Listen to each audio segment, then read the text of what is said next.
Hey, Jules Plus Vegan, and welcome to week 32 of our 45-week countdown to the best version of ourselves in the new year. For those of you who have been here throughout, congratulations. I hope you're succeeding and progressing towards your goal. And for those who are new, you are right on time. There is never a better time than now than to choose wellness.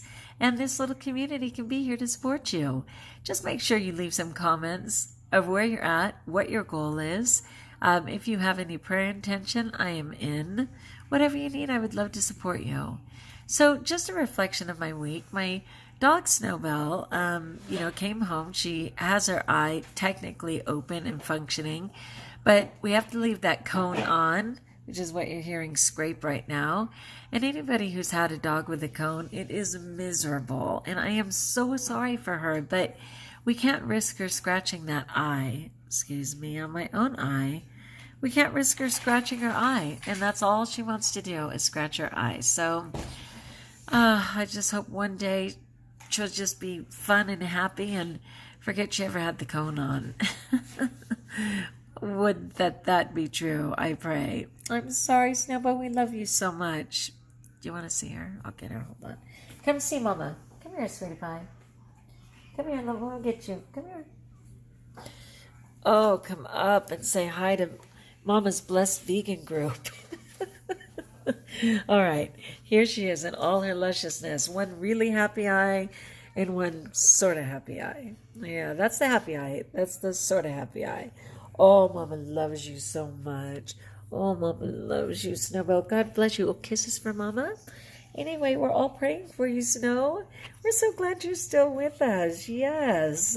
We're so happy you're still with us. How old are you now? A little more than 11. And stressed out to beat the band. All right. God bless you. I only do this because I love you. I know it's hard for you to believe, right? Anyway, oh, goodness. So we've been a little tired, caring for Snow, making sure she's getting her meds and everything else, and taking care of the other kids.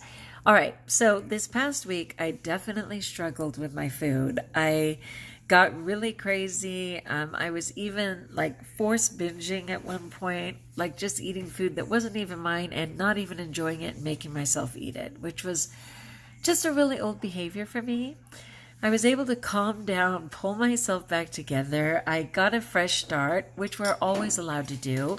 I dumped out my urge jar, even though I was only at 85, when 100 is recommended, and my little kid threw a fit. But I needed a fresh start because I felt like, much like my food, I was kind of padding my urge jar. I was giving myself credit where credit wasn't due.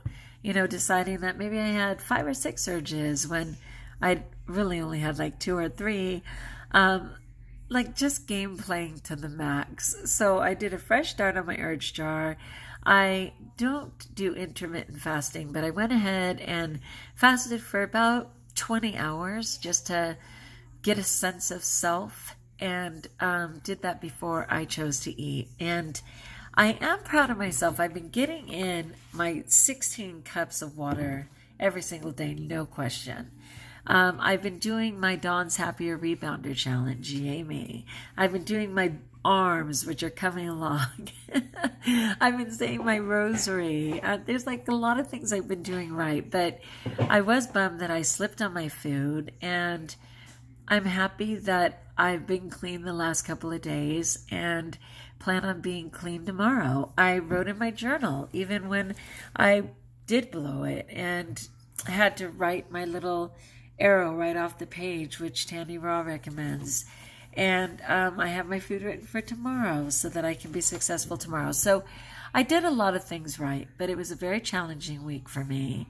And I just panicked. I felt so disgusted and bloated. I literally had to sit up to sleep. And one of the graces of eating correctly is that you don't have acid reflux or anything else, but I was so incredibly uncomfortable. It's kind of funny. Tanny Raw will say, I can eat whatever I want. I choose to eat plants. For me, I say I can eat whatever I want. I stumble at the I choose to eat plants part. And my compulsive self only hears that I can eat whatever I want. And sadly, that was the direction we went. We ate whatever we wanted. Oh my gosh. Of course, my loving, incredible husband took me to a produce farm yesterday, and I bought gigantic cucumbers and beautiful pink grapefruit and oranges and all these things that I love, and avocado, and, just really got myself together on what my food is and success. So I was proud of myself today because I did have my little, glass stones with me. And I really had some significant urges. I had a bad situation happen at school, and my first thought right away was to just, say screw it to my food plan. I had a bunch of chips, potato chips in the class. My first thought was I was going to eat those, and I made it through that urge. And then I ended up meeting my husband at a restaurant, and right away I was saying I can have whatever I want. I made it through that urge and only had my legal salad, which was such a blessing. And then I was thinking to stop for dessert on my way home, and I made it through that. And then when I got home, I was thinking, well, I'll go ahead and eat even though the kitchen's closed. I got through that. So those were valid urges, and I was really proud of myself. What my situation was today was not to be believed. I had a kid who wasn't in class. And when she showed up, she said that actually she was in someone else's class, which sadly is kind of the policy of the school. If the parent complains, they just move the kid. They never tell the teacher. The teacher can't resolve it. The kid's not forced to grow. They're just gone.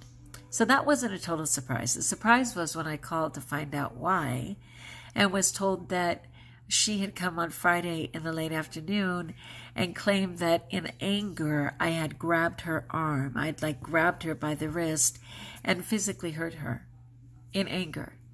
And that her mother was so upset that I did this, hurt her child who wouldn't be, that she removed her from my room. I lost my mind. I mean, seriously. I, as you know, come from abuse. I have been so abused. I couldn't sit in my seat at school. My butt would be so welted from a belt. I'd have a handprint on my face for 4 days at a time in 8th grade. I mean, there were so many situations, and it can go either way. A person may choose to also hit their children just like they were hit. Or, like me, they choose never to hit. And certainly if they're angry, they know to walk away. And in this situation, I was disappointed in the behavior of this girl because she kept yelling. But the way I dealt with it was to ask her to please leave the room and to time out to another teacher for 10 minutes, which she did. And when she came back, she got on with what she was doing, as did I. To suggest that I somehow physically hurt her or did so in anger was so wrong. So it got better. I took her down to the office after she admitted to me that she was just mad and made it up. And she retracted that it in fact did happen and that I'm losing my mind. And that's what she ended up telling the principal. The principal investigated it. No student recalled any incident other than me sending her out of the room. No angry issue, no grabbing her by the hand, nothing. And then I was encouraged to call the parent and explain my part and that I did not agree. And much to my surprise, the parent, who I'm familiar with and have worked with on a committee, told me that not only was her daughter telling the truth, but that I had done it more than once, and that her daughter had previously told me, which would beg to question why she didn't remove her daughter from my abusive grip earlier in the year when she sees me every month at a meeting, right? So suddenly she's telling me that I've done it before and reminded me of how wrong it is to approach a child or touch a child in anger. Wow. Just wow.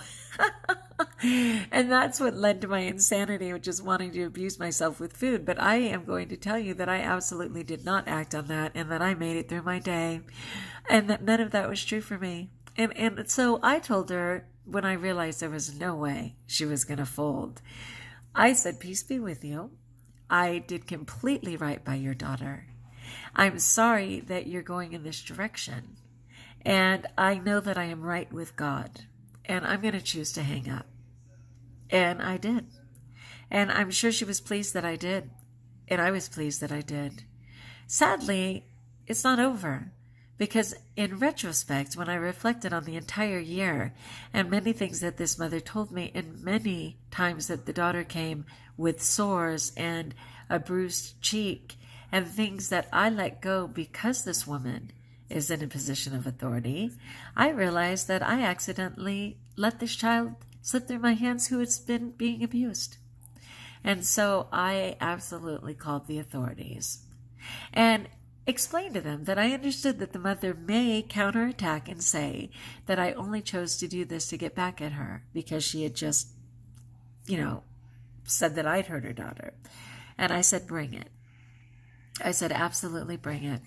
I can pass a lie detector test. You can interview 2 years of children, none of which will ever tell you that I touched a child in anger.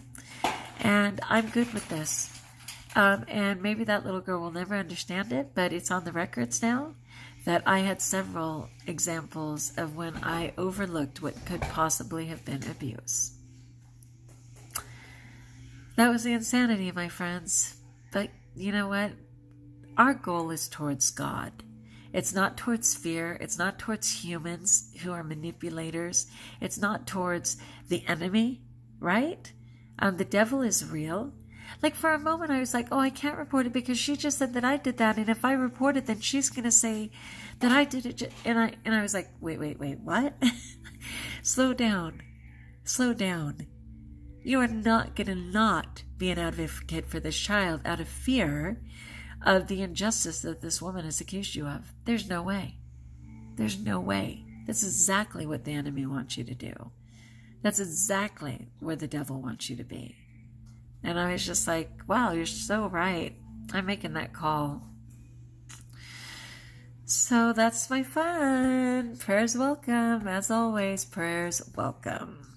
I'd love to know how you guys are doing. I made it through my day without food. But I often make it through the day. I make it through the insanity that day. But what about tomorrow? When I'm out of the chaos, will I choose to make up for it? I often do stuff like that. I'm going to have my little glass beads. I'm going to have my food. And I'm going to have you, my Jules Blessed vegan community. I'm going to be checking in, my friends. All right, like if you like, join us if you haven't. And until we talk again, best of all, know that you're blessed.